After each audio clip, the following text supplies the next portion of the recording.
Everyone. If we could find our seats, I'd like to go ahead and get started. As promised, I'd like to start at 6:30, which we are very close to, if not a little bit past, and like to have us end at 7:30 tonight. And at the same time, make sure all of your questions are answered.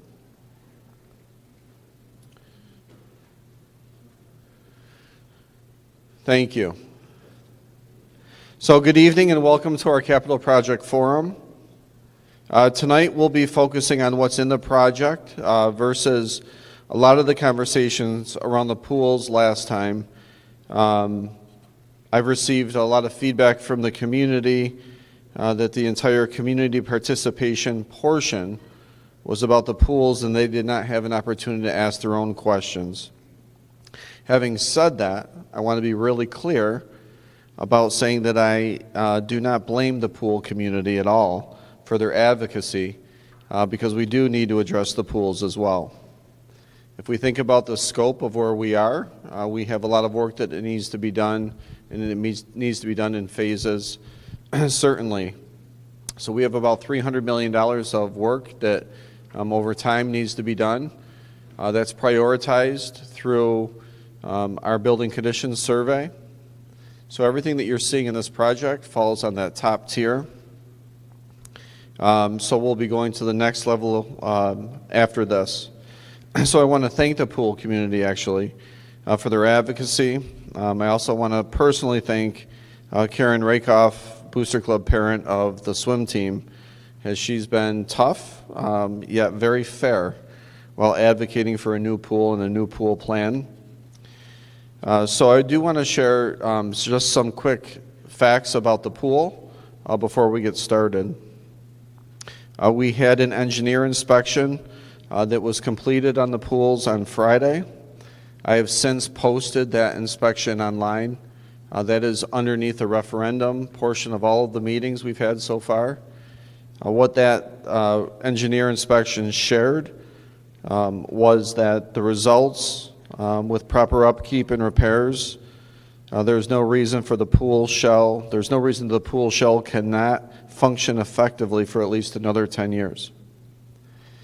So we should all be excited that we know that we have time to plan and prepare for our pool scenario. I'm also want to reiterate that I'm supporting the recommendations from the engineer that any additional maintenance and repair noted in the report will be dealt with. Again, please feel free to go online and see their report. Also know that in the project for the pool is a new timing system, scoreboard, new sound system, swimmer locker room renovations of bleachers, tile, lighting, and fixtures. Over the past week, I've also committed, along with the Board of Education, to a reserve for a pool line for future pool improvements or pool addition, rather, which will be voted on at our next board meeting by our board members and then brought to the community. This simply allows us to use year-end funds to establish a reserve to deliberately put money into a pool line.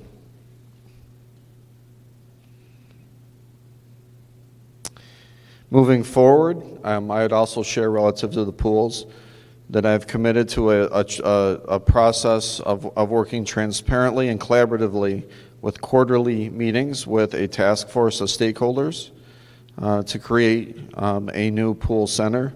At this juncture, this pool would be an 8-lane pool. We also need a diving well, bleachers, stands, and locker room. So relative to the reserve, hello Mendon High School. Barker High School, Barker Middle School. Relative to the reserve, it will be up to $40 million to fund, similar to what we do with all of our other reserves. So moving forward, tonight we have a hard stop, hopefully, at 7:30. We want to provide opportunities for you to ask questions that can be answered directly by our experts. So in the back of the room, you'll see experts that are really for the building level, our administrators. So if you have questions about Mendon or about Barker specifically, you can speak with them. If you have questions about the mechanics of the project what's in the project, how things were determined. We'll also have our architects and our construction managers. If you have questions about the cost of the project, we'll have our finance person in the back. If you have questions about the pool, we'll have a pool person in the back, which is our athletic director and our architect. And our hope is that at the end of tonight, all of you who have all different questions but don't feel like you can speak in a public forum have the opportunity in a smaller group to go across to the different areas.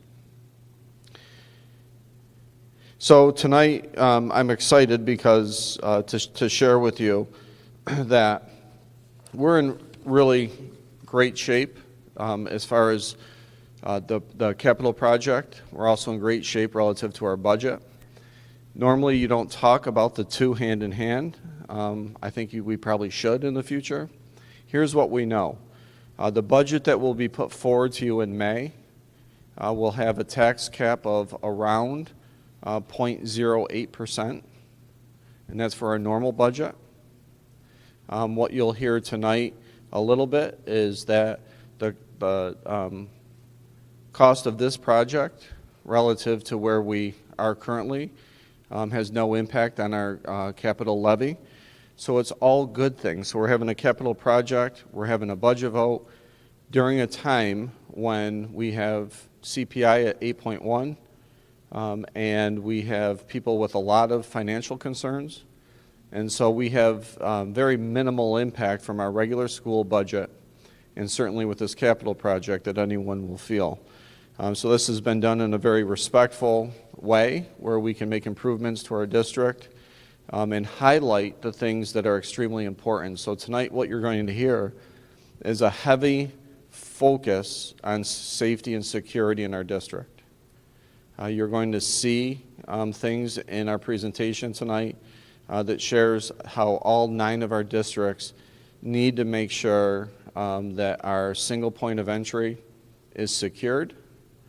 And we've learned that from history, how important that is. You're going to hear tonight how important it is for us to have a mechanism to communicate in the event of an emergency, whether it be weather or other, with a form of generators for all buildings.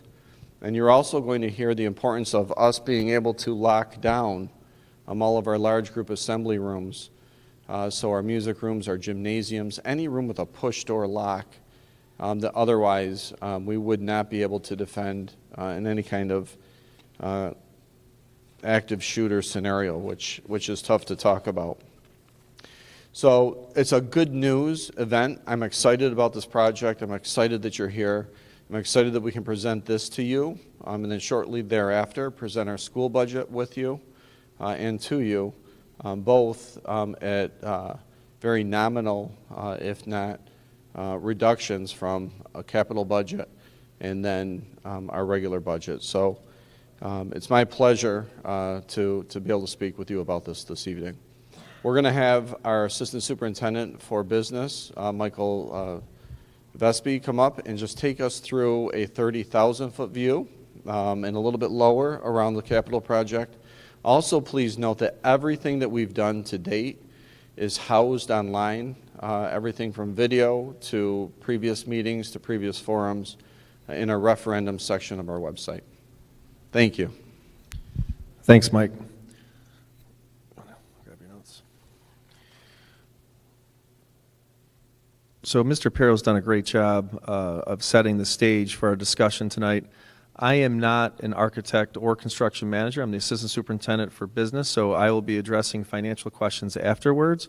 We do have the architect and construction manager here, as well as our Director of Facilities for technical questions.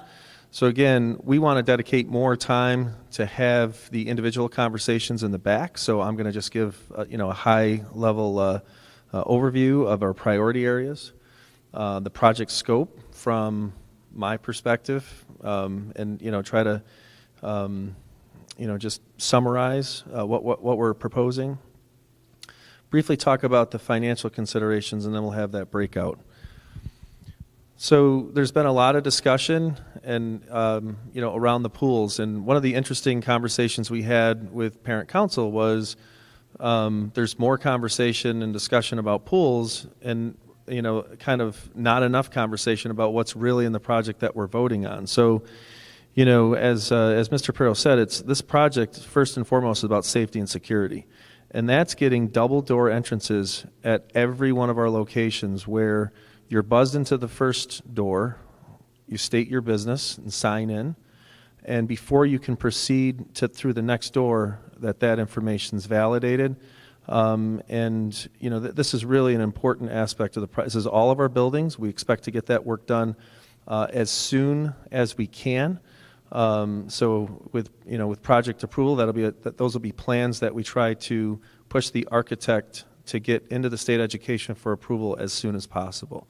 Certainly given the state of where we are in terms of school violence.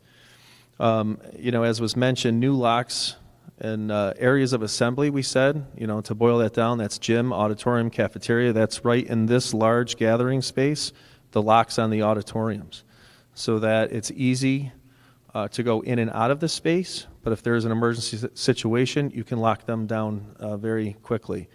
As most of you know, we lose power quite a bit. And when we do, we don't have the emergency generators in all of our buildings to run emergency lighting, the PA system, and then have emergency communications. So we do have generators in the areas that do not have generators for that purpose. We have, and this was a surprise to me, I'm newer to the district, I arrived in September, but we have temporary classrooms that have really outlived their useful life at Barker Road Middle School. And they've been there for quite some time, and they are at the end of their useful life. So one of the first aspects of the project was to identify how can we remove, those temporary classrooms and, shift space into the middle school. So that was about efficiency and cost effectiveness. And certainly the middle school Barker Road hasn't had a major project in quite some time.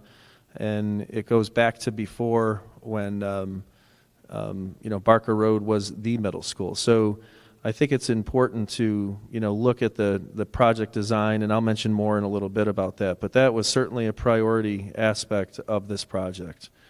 The renovation and expansion of science classrooms right at this location. In particular, if you go out the front door and you look at the front of the building, it's a large concrete structure, and it's very difficult to work with some of the classrooms there. And the science classrooms, from a square footage standpoint, needed to be renovated. So again, I'll mention that in a little more detail, but that was a focus. There is a great need for the renovation of counseling and mental health spaces, and that has been highlighted in particular after COVID. That was very disruptive to the educational process. It's really something that we see not just here but everywhere. So there's a focus there. Again, I mentioned Jeff Beardsley's here, our Director of Facilities, and there is a lot of infrastructure work that is in this project, and there's always room for more. And we balance the need for roofing and HVAC systems. We balance that need and try to, prepare that from a long-range standpoint. And then we're always also looking at athletics, our site work and facilities, and that's part of the focus in this project as well. So something that's common for all of our schools is that new double-door entry system. This is all of our elementary schools, the new locks in the gym, auditorium, cafeteria spaces. And then in some locations, we're able to kind of modify existing locker rooms and develop a space that can be used for small group meetings. Only where that's possible, because obviously we lack in storage as well. So Allen Creek gets an emergency generator and some roof work. Jeff Road gets the generator and double door entrances. They all get this. And then in addition, there's a fairly large space. Actually, we just had a Board of Education tour at Thornell Road where we're going to renovate a storage area to be more appropriate for the instructional purposes it's being used for. Again, Barker Road's focus was the portable classrooms and the restoration of that site. And in order to do that, and I'd invite you to come and talk with our architect. They came up with a really good plan to reutilize existing space that is not being used in the capacity that'll be repurposed for. And it does a couple of things. One is it helps with our construction schedule, meaning we can phase in the work without a huge disruption to the school, right? So there's an efficient use of space. There's a large, by current standards, a large cafeteria or a large kitchen that isn't being used, right? So there's a repurposing of that square footage. And certainly the commons area or the cafeteria is very restricted. We've got kids eating in the hall, so that would be addressed. The rest of it really is a reconfiguration and renovation of classrooms and shifts to just make it a more efficient space. As I mentioned, the counseling and nurse suites would be renovated from a counseling and mental health standpoint, and the new locks would go in place at Barker as well. And again, we have detailed drawings, and again, I'd invite you to step in. Here's some pictures. There's bathrooms off of that cafeteria area on the right, and then that's what the trailers, temporary classrooms, look like out back. So it's certainly something that is beyond its useful life. There's a little bit of confusion generated with some earlier comments about, well, what are we doing on the outside of Barker? There's an old tennis court that's being used really as a storage area. We're going to convert that into a multi-use area, and it's going to have the same coating that you'd find on a track. So kids could use it for PE. This winter they could use it all winter, right? And we're going to build an appropriate path to get up to that area. So that's the majority of the site work at Barker. Mendon, overall, obviously the new locks, as I mentioned, auditorium card readers. There's an issue with getting into the space that has to be addressed. And so there's a plan to secure, so that way when there's athletic events, you don't have the whole access to the facility. There's certainly some weight room and locker room renovations, especially the pool locker rooms in terms of having individualized showers. And then as Mr. Pirro mentioned, we're looking at the renovation or refurbishment or replacement of bleachers, tile replacement repair, the scoreboard, a new scoreboard and timing system and starting blocks, and then any of the pool repairs out of the engineering report that was mentioned. There would be a 2-story addition right in the front of the building, closest to the parking lot. And that just made the most sense. We did look at doing right outside of these windows, the expansion in these quads. And the issue is to stage construction and to get all the equipment through here, or to try to bring a lift. It's too costly. It's too inefficient. The most efficient way to address the science classrooms is to combine some of them, to take out the storage area, and to do an addition to make up for the square footage. And in doing that, you're able to also add the appropriate bathrooms. There's a shortage, especially with regard to staff bathrooms. So we've just got a picture here in terms of a storage area that you typically wouldn't see now. And then you can see a classroom area where you have desks and then a lab area, and it's kind of compressed together. I will also mention that, in terms of science classrooms in general, these are not on par with what we see at Sutherland. And Mr. Pirro's done a great job of making that point with regard to the rooms. On the first floor, the counseling suite, there's actually a picture of me sitting. I barely fit in one of the areas, and we're asking students and parents and counselors to sit and have meetings, and so that area needs to be renovated and reconfigured. And then some of the other features that I mentioned in terms of security cameras and the entrance. Been a lot of confusion about tennis courts. So we have tennis courts in this location right now. The plan is to, where you see the number 1, the plan is to start over again with the tennis courts, because right now we're just putting patches on it by sealing it. It lasts for a couple years, the cracks come back. So the tennis courts need to actually be dug up, resurfaced, right? And then there's a lot of confusion about pickleball courts. We're going to have the lines for pickleball on 2 of the courts. So there'll be 8 brand new tennis courts that are there in place.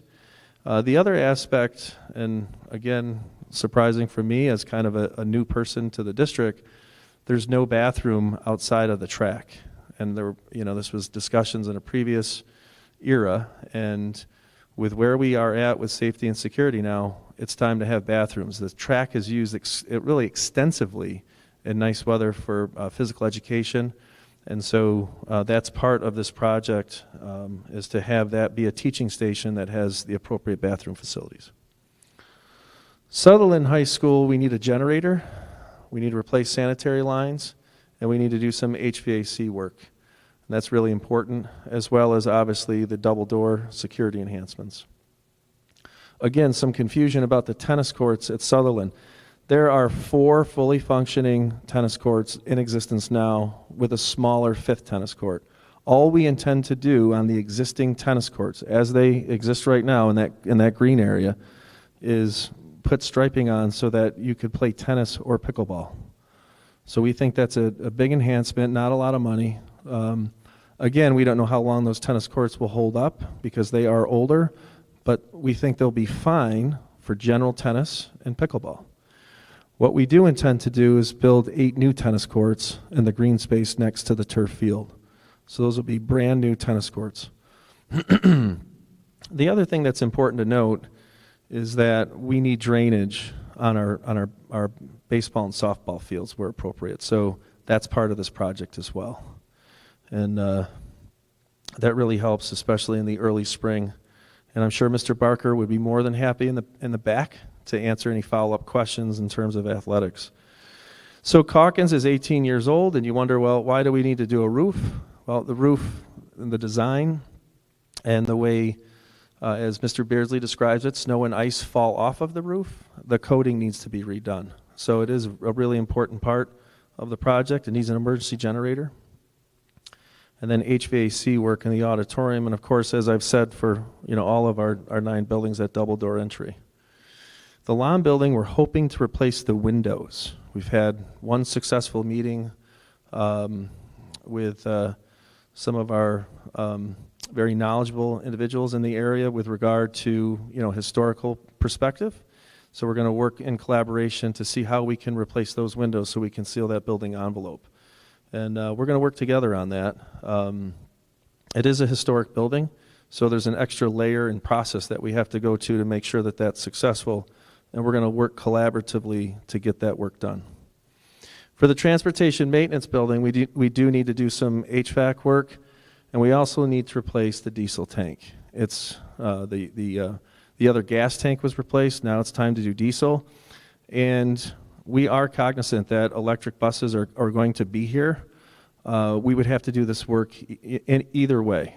So this is really important work, and we're hoping that everything is going to be timely in terms of that replacement, and will get us through that transition until the state decides what we're going to do with electric buses.